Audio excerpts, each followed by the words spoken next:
আল্লাহ রাব্বুল আলামিন আপনি নামাজ না পড়ার পরেও, আপনি সুদ খাওয়ার পরেও, ঘুষ খাওয়ার পরেও, জিনা করার পরেও, নাফরমানি করার পরেও আল্লাহ রাব্বুল আলামিন আপনাকে খাওয়াইতাছে, ঘুম পাড়াইতাছে, নামাজের টাইমে ক্যারাম বোর্ড খেলতেছেন, এরপর আল্লাহ আপনারে বাঁচায় রাখতেছে। কেন জানেননি?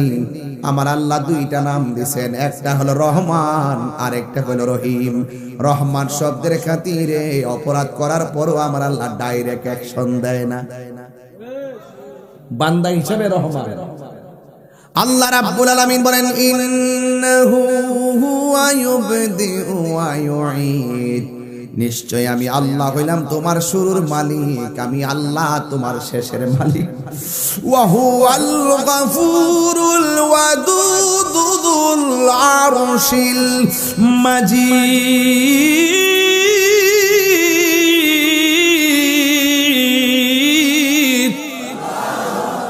He is the forgiving and loving.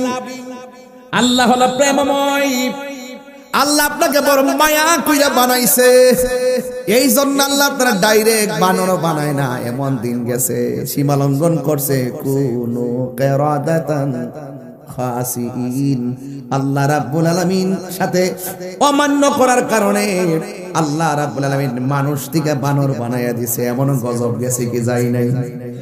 ইচ্ছা করলে আল্লাহ আমাদেরকে কিন্তু বানাই দিতে পারে, পারে কি পারে না? এরপর আমার নবী এই জমিনের মধ্যে শুয়ে আছে বলে জমিনের উম্মতেরা অনেক রহমত ভোগ করতেছি। এই জন্য যুবক নাফরমানি করবেন না, জবানটা খুলে বলুন হায়াতের মালিক কে? আল্লাহ বলে আমি আল্লাহ তোমার শুরুর মালিক, আমি আল্লাহ তোমার শেষের মালিক। একদিন শুরু হয়ে যাবে, একদিন তোমার জীবনটা থমকে যাবে। একদিন মৃত্যু নামক থামা তোমার এমপিগিরি কেড়ে নিয়ে যাবে, মৃত্যু নামক থামা বক্তাগিরি কেড়ে নিয়ে যাবে, মৃত্যু নামক থামা চেয়ারম্যানগিরি কেড়ে নিয়ে যাবে, মালের মালিকানা কেড়ে নিয়ে যাবে। আজকে তো রবির বাজারের দোকানে বসলাম, মরে গেলে মালের মালিকানা শেষ হয়ে যাবে। হ্যাঁ যুবক, বাড়ি আছে ঠিকই, বাড়িওয়ালা কবরে চলে গেছে, এমন ইতিহাস মুকুন্দপুরে আছে না নাই? আমার মরণের কতদিন বাকি আমি জানিলাম না গো আল্লাহ, কতদিন। আমার যদি দিলটা নরম করে ওয়াজ শুনতে পারেন, রমজান মাস তো আমি বেশি চিল্লাইতাম না, শুধু দিলটা নরম করে শুনেন। আমরা আজকে আল্লাহ মাফ করুক আর না করুক কোনো অভিযোগ নাই। এই মাহফিলটার উসিলে যেন অন্তত পক্ষে কবর আযাবটা আল্লাহ মাফ করে দেয়। যারা আমরা ছেড়ে গেছে হেগর কবর আযাবটা যেন আল্লাহ মাফ করে দেয়। আমিন কর। আজকে আমরা যদি তাদের জন্য দোয়া করি, আমি নিশ্চিত তারাও আমাদের পরবর্তী জেনারেশন যারা আসবেন তারাও আমাদের জন্য দোয়া করবেন। কথা কোন ঠিক কিনা? বাবা রে, সন্তান রে টাকার মালিক বানাইবার আগে সুশিক্ষার শিক্ষার মালিক বানাই দিয়া যাবে। এই সন্তান যেন আপনি মারা যাওয়ার পরে কবরে যাইয়া জিয়ারত করে। কথা কোন ঠিক না বেটি? এটা মহব্বত আমার সাথে কন। আমার মরণের কতদিন বাকি আমি জানিলাম না গো আল্লাহ, দিন বাকি আমার মরণের কতদিন বাকি আমি জানিলাম না গো আল্লাহ, কতদিন বাকি। আর আজরাইল আসিয়া যখন হস্তে দিবা ধরি, আজরাইল হস্তে দিবা ধরি, তখন আমার মনা ভাই করবা লুকালুকি আমি জানিলাম না গো আল্লাহ, দিন বাকি আমার মরণের আমি জানিলাম না গো আল্লাহ, মরণের কত দিন বাকি। আর 40 দিনের আগে ভাইরে মৌতের নিশানি, 40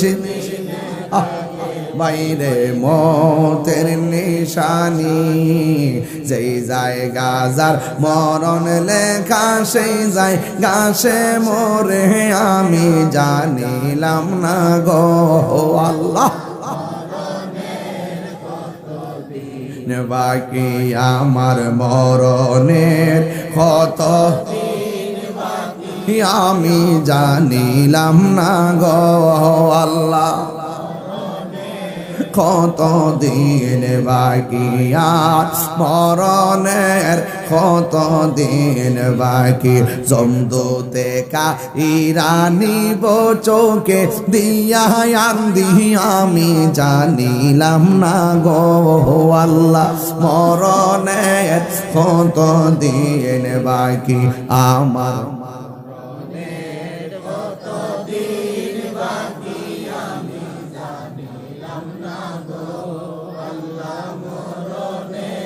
কতদিন বাকি জবান খুনি কি আল্লাহু আকবার বলা যাবে না হায় রে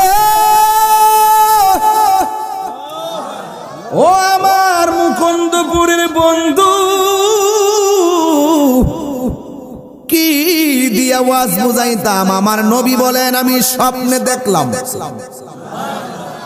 নবীর স্বপ্ন কি সত্য না মিথ্যা আপনার আমার স্বপ্ন শরীয়তের দলিল না নবীর স্বপ্ন শরীয়তের দলিল এবং আল্লাহর পক্ষ থেকে ওয়াহী সুবহানাল্লাহ কোনে গেলে এই জন্য নবী আমাদের মতো আর জোরে করে নবী আমরার মতো নবীর আমরার মতো মানুষ কইলে ঈমান থাকবে নি রে বাবা নবী আমার ঘুমের ঘরে গেল ঘুমের করে নবী স্বপ্ন দেখেন জিব্রাইল আলাইহিস সালাম নবীর সামনে আসলেন সুবহানাল্লাহ কোনে রে জিব্রাইল আলাইহিস সালাম কোন নবীর কাছে 100 বার কোন নবীর কাছে 200 বার আর আমার নবীর আমলে জিব্রাইল আলাইহিস সালাম নবীর কাছে প্রেমের আলাপ লই আইছে 24000 বার এটা তো শরীয়তের কথা কইলাম রে বেটা আর একটা কথা আছে কইতাম নি বাজান জিব্রাইলের মাধ্যমে নবীরে পাঠাইছে আল্লাহ জিব্রাইলকে নবীর কাছে পাঠাইছে জিব্রাইলে কয় আমি বলছি আল্লাহ যা বলছে নবীর কাছে তা পাঠাইলাম আবার আল্লাহ এমন একটা ঘটনা ঘটাইছে জিব্রাইলও জানে না 27 বছর নবী মেরাজে প্রেমের খেলা খেলেছে আল্লাহু আকবার কোন কেন আয় আয় আয় আজকে মাঝে মাঝে গজল গামু আজকে মাঝে মাঝে শান গামু অসুবিধা হইব পাইলে নিরালাই গো নবী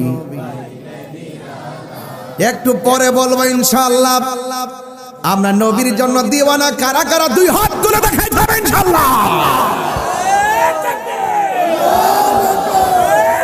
ইয়া রাসূলুল্লাহ ইয়া রাসূলুল্লাহ